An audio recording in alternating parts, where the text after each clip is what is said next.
제가 여러분에게 먼저 질문 하나 드려보겠습니다. 여러분, 구약 성경의 가장 핵심적인 주제가 무엇인지 아십니까? 구약 성경의 가장 핵심적인 주제가 무엇인지 아십니까? 네, 핵심적인 주제는 앞으로 오실 메시아, 네, 하나님이 보내주시겠다, 메시아를, 구원자를 보내주시겠다, 메시아를 보내주시겠다 하는 것, 그 앞으로 오실 메시아가 핵심 주제입니다. 성경 전체, 구약 성경 전체에서. 그러면 신약 성경 전체의 주제는 뭘까요? 핵심적인 주제. 그렇죠. 보내주시겠다 약속하신 그 메시아를 주님께서 보내주신 거예요. 오셨죠. 오신 메시아, 즉 예수님이 바로 신약 성경의 가장 핵심적인 주제입니다. 그러니까 예수님은 신구약 전체의 핵심이자 중심이다라는 얘기이죠. 신구약 전체의 핵심이자 중심이 누구라고요? 바로 예수님이라는 거예요. 그러니까 신약과 구약의 성경 전체의 한 가지 딱 핵심적인 주제는 예수님이라는 거예요. 예수님에 대한 얘기라는 것입니다. 자, 그렇다면 예수님의 그 공생의 가운데 가장 중요한 사건은 또 뭘까요? 예수님의 공생의 기간 동안, 이 땅에서의 그 보내신 기간 동안 가장 중요한 사건은 바로 예수님의 십자가 사건이죠. 십자가입니다. 그러니까 십자가는 성경 전체에 있어서 가장 핵심적인 사건이라는 거예요. 성경 전체뿐만 아니라 어쩌면 인류 역사 전체에 있어서 가장 중요한 사건이 바로 이 십자가 사건입니다. 예수님의 십자가라는 것이죠. 그러니까 오늘 본문은 바로 그 십자가 사건이 왜 인류 역사 전체에 있어서 가장 중요한 사건이 되었는지를 보여주는 아주 중요한 장면이라는 거예요. 자, 여러분이 이 땅에서의 생을 마감할 때, 우리가 언젠간 불로초를 먹어서, 불로초도 없지만 불로초를 먹고 영원히 영생하길 원했던 그 진시황도 결국은 죽었고, 이 땅에 발을 딛고 태어나서 발을 딛고 살아가는 사람들 중에 영원히 사는 사람은 없죠. 한 번 왔으면 때가 되면 가야 할 때가 있는 것이죠. 여러분들이 숨을 거둘 때 그 직전에 여러분들이 가장 사랑하는 사람들, 아마 가족들이 되겠죠. 사랑하는 이들에게 여러분들은 마지막으로 무슨 말을 가장 하고 싶습니까? 한마디를 할 수 있다면. 저도 이 질문을 요걸 해야 되겠다 생각하면서 저도 한번 먼저 생각해 봤어요. 딱히 떠오르는 말이 없더라고요. 이런 얘기 정도는 할 것 같아요. 제 집사람에게 아이들을 잘 부탁한다. 잘 키워줘라고 얘기할 것 같고, 사랑해라는 말을 할 것 같아요. 그 외에 무슨 말을 할 수 있을까? 딱히 떠오르지 않더라고요. 생각해 보면 대부분의 사람들도 아마 그렇지 않을까? 여러분들도 그렇지 않을까 생각합니다. 그런데 솔직히 숨을 거두기 직전에 목소리를 내어서 어떤 말을 한다는 것 자체가 사실은 되게 힘든 일이죠. 어쩌면 한마디도 하고 싶어도 한마디도 못하고 그렇게 숨을 거두는 경우도 있을 겁니다. 그럴 수도 있을 거예요. 예수님께서도 십자가 위에서 숨을 거두시기 그 직전, 바로 직전에 마지막으로 하신 말씀이 있었어요. 자, 오늘 보면 30절입니다. 예수께서 신 포도주를 받으신 후에 이르시되 다 이루었다 하시고 머리를 숙이니 영혼이 떠나가시니라. 신 포도주를 받으신 후에 말씀하셨어요. 뭐라고요? 다 이루었다 하시고 이 땅에서의 생을 마감하셨습니다. 바로 다 이루었다. 이 말 한마디 하셨다는 거예요. 예수님은 아주 그 십자가상에서 못 박힌 상태에서 극심한 고통 속에서 운명하시기 직전 마지막 있는 그 온 힘을 다 짜내어서 하신 말씀이 한마디가 뭐였다? 다 이루었다. 그 말씀 하시고 숨을 거두셨습니다. 여기서 우리는 두 가지 질문이 생길 수 있어요. 첫 번째는 아니 예수님은 왜 도대체 다 이루었다 이 외마디 말씀을 하시고 숨을 거두신 것일까? 두 번째는 예수님은 무엇을 도대체 다 이루었다는 말씀일까? 하는 거죠. 여러분, 이 다 이루었다는 이 예수님의 말씀이 저와 여러분에게 주는 의미가 무엇일까요? 자, 이에 대한 가장 중요한 힌트가 오늘 본문에 나오는데 어디에 나오냐? 28절에 힌트가 있습니다. 28절 볼까요? 그 후에 예수께서 모든 일이 이미 이루어진 줄 아시고 성경을 응하게 하려 하사 이르시되 내가 목마르다 하시니. 그러니까 예수님의 십자가는 우리를 구원하시기에 충분한 것이었다는 겁니다. 조금도 부족함 없이 완성되었다라는 거예요. 다 이루었다라는 단어의 의미는 성취하다, 값을 치르다라는 뜻입니다. 예수님께서는 죄인을 구하기 위해서, 구원하시기 위해서 값을 완전하게 치르셨어요. 여러분, 지지난주 제가 종료주일 때 우리 같이 나눴던 말씀 기억하십니까? 아마 기억이 안 나실 거예요. 그러실 것 같아 제가 다시 말씀을 드리겠습니다. 로마서 3장 21절에 이런 말씀이 있어요. 이제는 율법 외에 하나님의 한 의가 나타났으니 율법과 선지자들에게 증거를 받은 것이라. 율법 외에 하나님의 한 의가 나타났다 말씀하고 있어요. 그러니까 율법이 주어졌는데 율법은 왜 주어졌냐? 율법이 우리를 구원하시기 위해서 주어진 것이 아니라 우리가 죄인임을 깨닫게 하기 위해서, 우리는 어쩔 수 없이 우리의 힘으로 절대로 구원받을 수 없구나, 하나님과의 관계를 회복할 수 없구나 라는 것을 철저하게 우리 인간들에게 깨닫게 하기 위해서 주어진 것이 뭐다? 바로 율법이라는 거예요. 왜? 율법은 우리는 아무리 애를 쓰고 힘쓰고 별의별 노력을 다 해도 우리는 그 율법을 제대로 다 지킬 수가 없습니다. 그것을 통해서 그런 자신을 바라보면서 절망하게 되죠. 아, 나는 안 되는구나. 나는 절대로 내 힘으로, 내 노력으로는 구원에 이를 수 없구나 하는 걸 알게 하기 위해서 주어진 것이 율법이에요. 그래서 이 율법이 줄 수 없는 그 하나님의 의에 도달할 수 없는 그 의로움을, 이제는 그 의로움을 주는 하나님의 의가 나타났다라고 말씀하고 있는 거예요. 그 하나님의 의가 누구라는 말입니까? 바로 예수님이시라는 거예요. 그래서 이제 하나님의 의는 예수를 믿는 자에게 차별 없이 주어지게 되었습니다. 예수님이 이 땅에 오심으로 말미암아. 그러면 어떻게 죄인이 의롭다 하심을 얻을 수 있을까? 하나님의 의를 어떻게 내가 얻게 되었는가? 그것은 바로 하나님이 예수님을 통해서 이루신 일, 그 일을 근거로 우리가 의롭다 하심을 얻을 수 있게 되었다는 거예요. 그럼 예수님이 어떤 일을 이루셨는가? 로마서 3장 2절, 다 종료주일 때 우리 같이 좀 나눴던 말씀입니다. 24절 보면 3장 24절.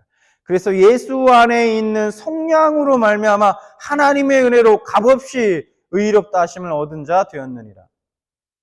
속량이 무슨 뜻이라 제가 말씀드렸습니까? 기억나십니까? 속량이 무슨 뜻입니까?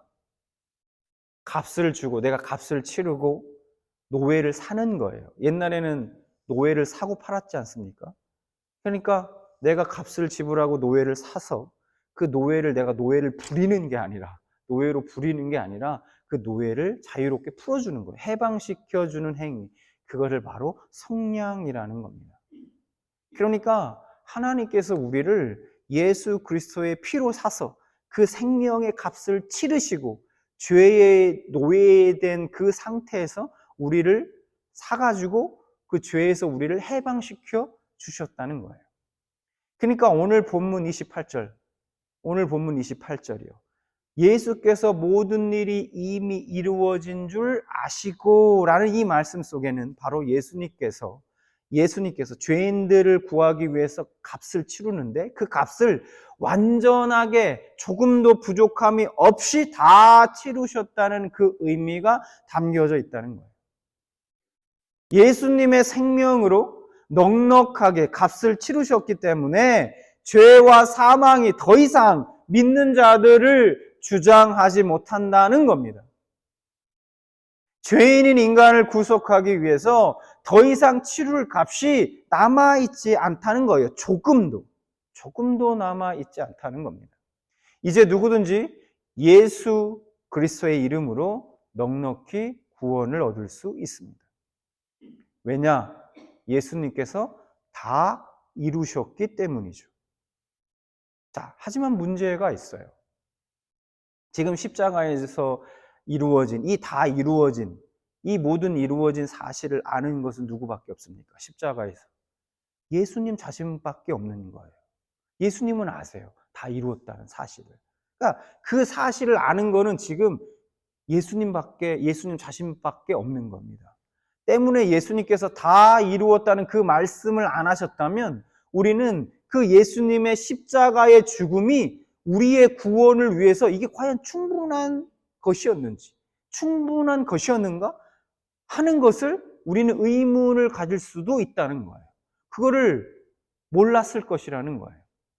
하지만 예수님께서 이 말씀, 다 이루었다라는 이 말씀을 해 주셨기 때문에 우리는 예수님의 그 십자가 사역이 완성되었다는 것을 우리는 확신할 수 있는 것입니다. 예수님의 그 말씀이 있기 때문에. 다 이루셨구나. 십자가가 전혀 부족함이 없구나. 그 십자가에 통해서 하나님이 다 이 값을 치르셨구나. 조금도 부족함이 없이. 그러니까 우리가 믿기만 하면 이제 우리는 구원받을 수 있게 되었구나. 그런데 예수님이 이 말씀을 안 하셨다면 어땠을까요? 이루셨나? 다 이루신 것이 맞나? 혹시 부족한 건 아닌가? 그런 의심을 우리는 할 수도 있다라는 것이죠. 자, 그렇다면 그 다음에 이제 중간에 신포도주에 대해 말씀이 등장하지 않습니까? 29절 다시 보면 거기 신포도주가 가득히 담긴 그릇이 있는지라 사람들이 신포도주를 적신 해면을 우슬초에 메어 예수의 입에 대니 라고 말씀하고 있죠. 이 말씀이 왜 등장하는 걸까 하는 거예요.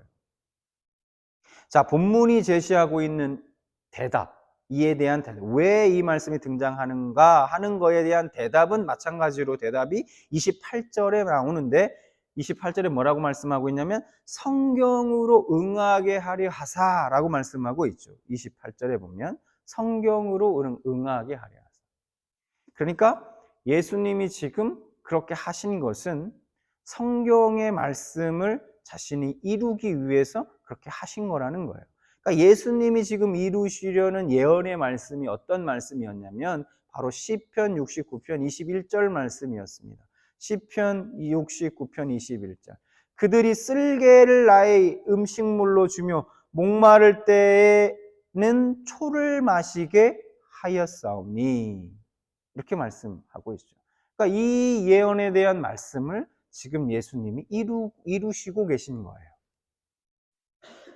그러니까 자신에 대한 예언이 완전히 이루어지게 하신 후에야 지금 숨을 거두셨다는 거예요. 그러니까 로마서 3장 21절 말씀을 다시 보면 이렇게 말씀하죠. 율법 외에 하나님의 의가 나타났으니 율법과 선지자들에게 증거를 받은 것이라. 그러니까 하나님의 의, 그 예수님이 오심은 그러니까 율법과 선지자들에게 이미 증거를 받은 것이라 그렇게 말씀하고 있죠. 하나님의 그 구원의 계획, 예수님의 그 오심은 구약 시대부터 점진적으로 진행되어 왔고 예수님의 결국은 오심으로 그것이 완성되었다라는 것입니다. 그러니까 예수님은 지금 십자가에서 자신에 대한 그 성경의 예언을 성취하시면서 자신이 바로 하나님께서 약속하시고 보내신 그 하나님의 의 메시아라는 사실을 확증하신 것입니다. 그렇다면 우리는 들여다보아야 하는 말씀들이 있어요. 구약시대의 선지자 중에 한 명이 이사야 선지자는 메시아에 대해서 이런 예언의 말씀을 선포했습니다. 이사야 53장 4절과 5절 말씀을 보면 이런 말씀을 선포하고 있어요. 메시아에 대한 예언의 말씀입니다. 그는 실로 우리의 질고를 지고 우리의 슬픔을 당하였거늘 우리는 생각하기를 그는 징벌을 받아 하나님께 맞으며 고난을 당한다 하였노라. 그가 찔림은 우리의 허물 때문이요 그가 상함은 우리의 죄악 때문이라. 그가 징계를 받음으로 우리는 평화를 누리고 그가 채찍에 맞음으로 우리는 나음을 받았도다. 여러분 참 이 이사야 선지자의 메시아에 대한 이 예언은 예수님의 다 이루었다는 말씀 속에 포함이 될까요? 안 될까요? 당연히 포함이 되죠. 이 말씀 역시 예수님께서 십자가에서 이루신 일들이라는 거예요. 자, 그렇다면 우리는 이 이사야 선지자의 말씀을 근거로 알 수 있는 것이 있습니다. 그것은 예수님의 십자가는 단순히 우리의 죄와 허물에 대한 것만이 아니라는 사실이에요. 인간이 짊어지고 살아갈 수밖에 없는 수많은 질병과 아픔과 고통과 그 모든 슬픔들을 함께 짊어져 주셨다는 거예요. 다 이루셨다는 겁니다. 참고로 4절에 질고라는 단어, 어려운 단어죠. 질고. 히브리어로 병, 질병을 의미하는 단어입니다. 우리의 질병을 지고 우리의 슬픔을 당하였거늘 이런 말이 되겠죠. 자, 예수님은 마지막까지도 자신의 사명을 잊지 않으셨던 겁니다. 누구를 위해서요? 사랑하는 자신의 자녀들을 위해서 말입니다. 그래서 오늘 이 십자가에서 마지막 숨을 거두시기 직전에 하신 이 외마디 말, 다 이루었다는 이 말은 위대한 선언인 동시에 우리에게 주신 마지막 선물이었습니다. 감당할 수 없는 사실 엄청난 은혜의 선물이었던 것입니다. 때문에 우리는 십자가를 묵상할 때 하나님의 사랑을 알게 됩니다. 우리가 십자가를 묵상할 때 우리는 내가 죄인임을 알게 되고 내가 십자가를 묵상할 때 우리는 주의 종으로 살아가는데 필요한 모든 것을 얻게 됩니다.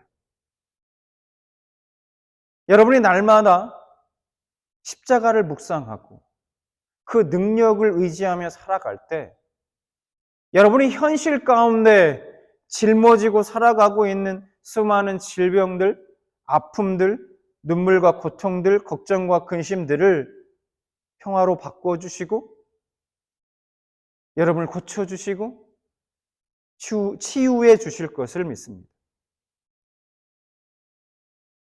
여러분 오늘 본문 속 예수님이 십자가에서 말씀하신 이 다 이루었다 이 말씀을 가슴에 새기시기 바랍니다. 주님이 정말로 분명히 확실하게 다 이루셨습니다. 이사야 선지자의 메시아에 대한 예언의 말씀 하나만 더 볼까요? 이사야 42장 3절에 이렇게 메시아에 대해서 예언하고 있어요. 상한 갈대를 꺾지 아니하며 꺼져가는 등불을 끄지 아니하고 진실로 정의를 시행할 것이며. 세상은 상한 갈대가 있으면 꺼져가는 불꽃이 있으면 그냥 두지 않습니다. 꺾어버리고 완전히 꺼버립니다. 그게 세상이에요. 그러나 우리 주님은 상한 갈대와 같이 꺾여 좌절하고 절망하는 우리를 작은 바람에도 금방이라도 다 꺼져버릴 것 같이 위태로운 우리를 주님이 바라보십니다. 그리고 우리를 위로하시고 그런 우리를 회복시키시고 다시 일으키십니다. 이 또한 주님이 다 이루셨습니다. 그러므로 히브리서 기자는 우리에게 이렇게 권면합니다. 히브리서 4장 16절. 그러므로 우리는 긍휼하심을 받고 때를 따라 돕는 은혜를 얻기 위하여 은혜의 보좌 앞에 담대히 나아갈 것이니라. 여러분, 어떤 일에 낙심하고 절망하셨습니까? 혹시 자신이 아무짝에 쓸모없는 존재처럼 느끼실 때가 있습니까? 때로는 나의 자존감이 바닥을 치고 그럴 때가 있습니까? 그럴 때 여러분 꼭 기억하시기 바랍니다. 여러분 한 사람 한 사람은 하나님 앞에 참으로 존귀한 사람들입니다. 예수님의 십자가가 그 사실을 분명하게 말해주고 있습니다. 주님이 오늘 십자가에서 생명을 들여서 다 이루셨습니다. 이 모든 것이 누구를 위한 것입니까? 바로 저와 여러분을 위한 것입니다. 그러니 오늘 이 다 이루었다, 이 주님의 말씀을 여러분 가슴에 새기시고 십자가 그 능력을 의지하고 자신에게 주어진 삶을 힘있게 살아가시는 여러분들 되시기 바랍니다.